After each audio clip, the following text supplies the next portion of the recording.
대장동 얘기하니까 대장동이 나오네요.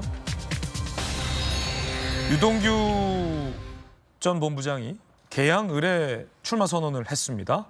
그리고 이 대표와 관련된 사법 리스크와 관련하여 김인섭 씨뿐만 아니라 이 대장동에 이번에 김만배 씨가 첫 유죄 판결이 나왔습니다. 대장동 사건의 김만배, 성남 도계공 설립 조례안을 통과시켜 달라며 최용길 전 성남시 의장에게 화천대유 부회장으로 채용해주고 성과급 40억 원을 약속했고 급여 명목 8천만 원을 지급했다라는 것이 유죄가 인정됐습니다. 1심에서 징역 2년 6개월이 선고됐고요. 최용길 전 의장은 징역 4년 6개월이 선고됐습니다. 공정하게 진행돼야 할 도시개발 사업이 민간과 유착됐다. 국민들의 신뢰를 심각하게 훼손했다라며 대장동 사건과 관련해서 첫 유죄 판결을 내린 재판부는 이렇게 질타했습니다. 김만배 씨는 재판 종료 후 어떤 입장 밝혔을까요? 판결문 나오면은 면밀히 검토해서 변호인단하고 상의해서 항소 여부 결정하겠습니다. 재판부가 녹음 파일에 대한 인정을 하면서 대부분이 상당수가 유죄로 인정된 것 같은데요. 모두 다 판결문 검토 후에 변호인단하고 상의해서 결정하겠습니다. 고생하시죠. 거듭 말씀드리지만 백현동의 김인섭, 대장동의 김만배도 차례차례 유죄가 나오고 있습니다. 한동훈 비대위원장이 이렇게 목소리를 높였습니다. 김인섭 씨는 백현동 로비스트죠. 그리고 그 로비의 대상은 누굽니까? 이재명 당시 경기도지사죠. 성남시장이었나요?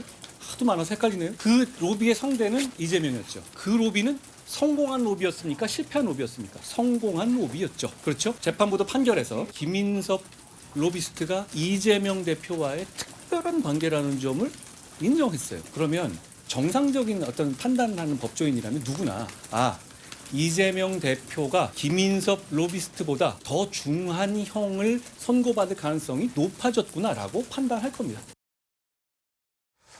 성춘 부의장님, 그 대장동에서도 김만배 씨가 유죄가 나왔고요.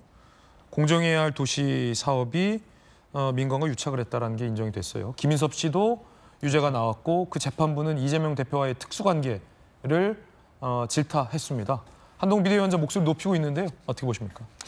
그렇죠. 김인섭 로비스트 김인섭 씨가 이 특수관계로 인정이 됐는데, 근데 민주당과 이재명 대표 측에서 주장하고 있는 것은 그 사람이 특수관계임을 공무원들에게 어필해서 뭔가 로비를 한 건 맞으나 이재명 대표가 인지하지 못했다라는 걸 주장하고 있는 거 아닙니까? 근데 개인적으로 그렇습니다. 이게 법적으로 아마 이재명 대표가 이거에 대해서는 처벌을 받을지 안 받을지는 전 모르겠습니다. 그리고 재판 결과를 지켜봐야겠죠. 아직 1심 결과가 나왔을 뿐이고요. 대장동도 아직 그 대법원 판결까지 지켜봐야겠지만 이런 것들이 이재명 대표의 법적 무죄가 밝혀지고 증명이 되더라도 뭔가 이 도의적, 정치적 책임에서 자유로울 수 없을 수 있겠다라는 생각이 듭니다. 이런 것들이 하나하나 밝혀지는 것들에 대해서 뭔가 이런 그 판결이 나왔을 때 이재명 대표가 주장하고 있는 것들이 있지 않습니까? 본인은 연관성이 없었다라는 것들에 대해서 그럼에도 불구하고 유감 표명 정도는 계속 해줘야 되지 않은가. 그래야 국민들에게 뭔가 그 법적 책임은 없을지라도 나는 도의적 책임감은 느끼고 있다라는 걸 어필하는 것이 좀 필요하다고 생각하는데,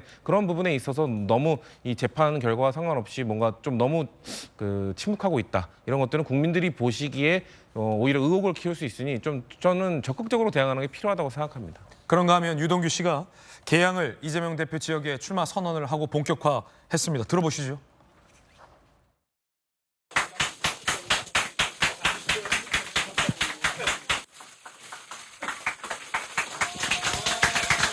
오늘날 우리가 맞이한 위기는 이재명이라는 존재로 대표되는 종북 좌파 세력의 폐악에 비롯된 것입니다. 당 대표가 지금 8개 정도의 혐의로 재판을 받고 있고 다시 자신의 방탄을 위해서 계양을을 이용하려 하고 있습니다. 저는 그것을 막고자 이 자리에 섰습니다. 저는 이재명보다 잘할 자신이 있습니다. 반드시 이번 22대 총선에서 최선을 다해서 뛸 것입니다.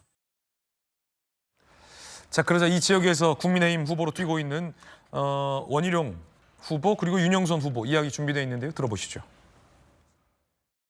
이재명 대표가 신복이라는 유동규 그리고 하수인이라는 김인석, 또 오늘 그 두 부부의 살림 집사였던 배 씨까지 한 사람은 당선을 저지하겠다고 출마를 하고 한 사람은 중형 5년을 선고받고 또 한 사람은 역시 다시 무거운 형을 받고 있는데 이재명 대표의 주변이 하나씩 무너지고 있고 끝이 멀지 않았다고 보여집니다. 이재명이 나쁜 사람인 거 다 알고 있습니다. 그래도 좋아하는 사람은 좋아합니다. 그래서 저는 유 본부장이 우리 지역에 온다라는 것이 어떻게 희화화될 수 있지 않을까 하는 걱정도 있고요. 우리 지역 구민들의 어떤 그 투표에 영향을 미치지는 않을 거다라는 생각이 듭니다.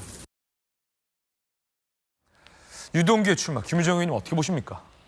정치가 희화화되는 거고요. 블랙 코미디처럼 느껴집니다. 그리고 이제 얼마 전에 이제 나도 출마한다 이런 얘기 나왔을 때 과연 무소속으로 나올 건지 어느 당으로 나올 건지 결국에는 어디죠? 자유통일당 정광훈 목사랑 손잡겠다는 거 아닙니까?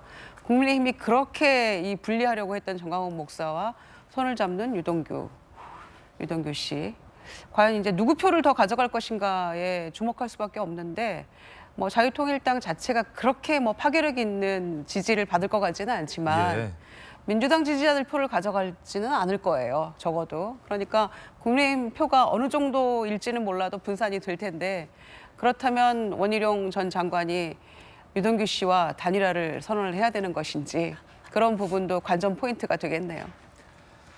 대장동 의혹 그리고 개항을에 있는 유동규 이야기까지 전해드렸고요. 뜨거운 소식 함께하고 있습니다.